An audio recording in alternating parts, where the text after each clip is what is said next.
Assalamualaikum warahmatullahi wabarakatuh. Kami dari kelompok 6 akan mempresentasikan hasil kerja kami. Pertama-tama, saya akan memperkenalkan rekan-rekan saya.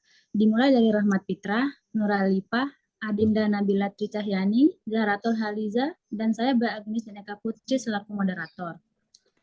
Di sini saya akan membacakan terlebih dahulu tentang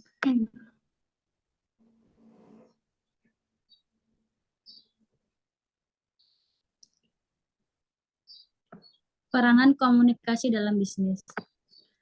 Peranan komunikasi dalam bisnis. Komunikasi adalah kegiatan manusia dalam berhubungan satu sama lain dikarenakan manusia makhluk sosial yang tidak dapat hidup sendiri dan hidup berkelompok. Komunikasi adalah alat buka tujuan. Hal ini bukan berarti kedua belah pihak dapat memahami gagasan tersebut. Dalam hal inilah dapat dikatakan komunikasi telah berhasil dengan baik. Komunikasi adalah suatu pernyataan yang dapat dilakukan dengan tulisan atau lisan. Komunikasi merupakan tindakan serta dasar kerjasama, maka hanya ada kesempatan atas dasar tindakan serta kerjasama itulah kegiatan yang ada dalam lingkungan dan dapat berlangsung secara harmonis. Komunikasi juga memiliki pengertian suatu proses pertukaran informasi suatu perusahaan dengan pihak internal maupun eksternal. Sama halnya dalam kehidupan manusia, komunikasi membantu para pihak dalam perusahaan baik internal maupun eksternal, saling memahami dan mencapai tujuan bersama. Dilanjutkan oleh Rahmat Fitra. Macam-macam komunikasi bisnis. Yang pertama, komunikasi horizontal. Komunikasi horizontal merupakan arah komunikasi dalam bentuk mendatar, di mana komunikasi dilakukan oleh dua orang atau lebih yang memiliki level yang sama, jabatan yang sama, kedudukan atau posisi yang sama. Yang kedua, komunikasi vertikal. Komunikasi vertikal merupakan proses penyampaian informasi dari atasan kepada bawahan atau dari bawahan kepada atasan secara timbal balik. Yang ketiga, komunikasi diagonal. Komunikasi diagonal merupakan komunikasi yang berlangsung dari satu pihak ke pihak lain dalam posisi yang berbeda, di mana kedua pihak tidak berada pada jalur struktur yang sama. Komunikasi diagonal merupakan pola komunikasi bisnis yang cukup unik karena agak menyimpang dari bentuk tradisional seperti komunikasi dari atasan ke bawahan, dari bawahan ke atasan, ataupun sesama pihak yang memiliki tingkat sama. Selanjutnya akan dibacakan oleh Nuralipah. Manfaat komunikasi bisnis. Yang pertama, mengurangi kesalahpahaman. Hal pertama yang akan Anda dapatkan dengan memiliki komunikasi bisnis yang baik adalah sikap saling mengerti antara unsur-unsur yang terkait, terutama bagi sumber daya manusia yang ada, baik dari pihak internal maupun eksternal.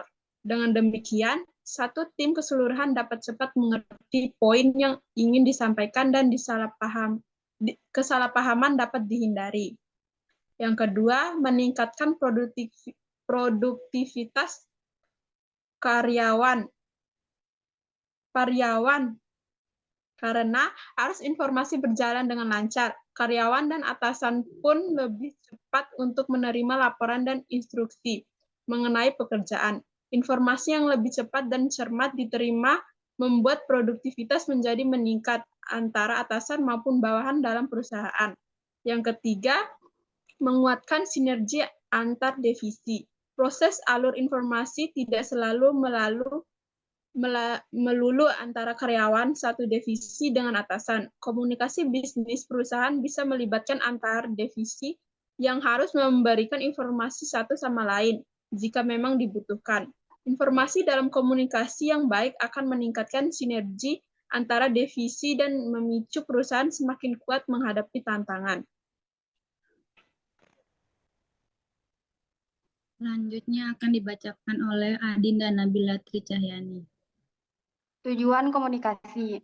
Yang pertama, memberikan informasi. Tujuan pertama dalam komunikasi bisnis adalah memberikan informasi yang berkaitan dengan dunia bisnis kepada pihak lain.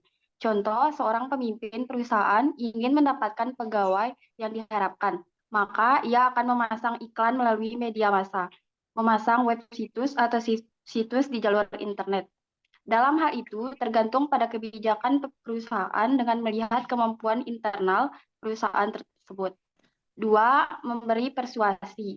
Tujuan kedua dari komunikasi bisnis adalah memberikan persuasi kepada pihak lain agar apa yang disampaikan dapat dipahami dengan baik dan benar.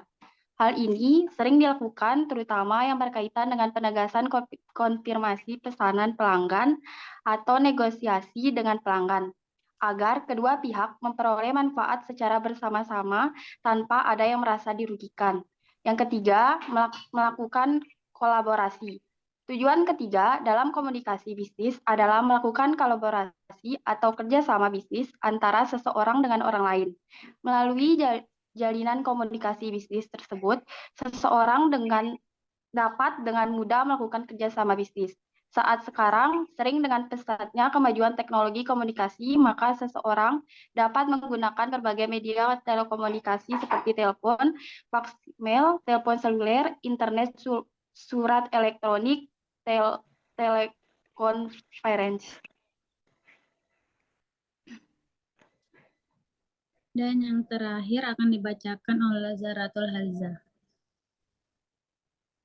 Bentuk dasar komunikasi. Pertama, verbal. Bentuk komunikasi yang disampaikan komunikator kepada komunikan dengan cara tertulis dalam kurung uritan atau lisan oral. Komunikasi verbal menempati porsi besar karena kenyataannya ide-ide, pemikiran atau keputusan lebih mudah disampaikan secara verbal ketimbang non-verbal. Bentuk komunikasi verbal. 1. Membuat dan mengirim surat klaim. 2. Membuat dan mengirim surat penawaran harga kepada pihak lain. 3. Membuat dan mengirim surat pemesanan barang kepada pihak lain. 4. Membuat dan mengirim surat konfirmasi kepada pelanggan. Nonverbal merupakan hal yang penting. Banyak komunikasi verbal tidak efektif hanya karena komunikatornya tidak menggunakan komunikasi nonverbal dengan baik dalam waktu bersamaan. Bentuk komunikasi nonverbal. 1. Menggerakkan gigi untuk menunjukkan kemarahan. 2. Mengerutkan dahi untuk menunjukkan seseorang sedang serius atau berpikir. 3. Gambar pria atau wanita yang dipasang di pintu masuk toilet umum untuk 4. Menunjukkan kamar sesuai dengan jenis kelaminnya. Proses komunikasi bisnis. Pada tataran teoritis, paling tidak kita mengenal atau memahami komunikasi dari dua perspektif, yaitu 1. Perspektif kognitif. Komunikasi menurut Colin Cherry yang mewakili perspektif kognitif adalah penggunaan lambang-lambang atau simbolis untuk mencapai kesamaan makna atau berbagi informasi tentang satu objek atau kejadian. Informasi adalah sesuatu, fakta, opini, gagasan dari satu partisipan kepada partisipan lain melalui penggunaan kata-kata atau lambang lainnya. 2. Perspektif perilaku.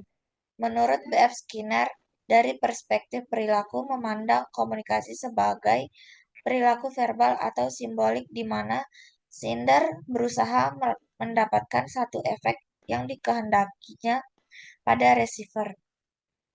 Masih dalam perspektif perilaku, Feix-Dance menegaskan bahwa komunikasi adalah adanya satu respon melalui lambang-lambang verbal di mana simbol verbal tersebut bertindak sebagai stimuli untuk memperoleh respons.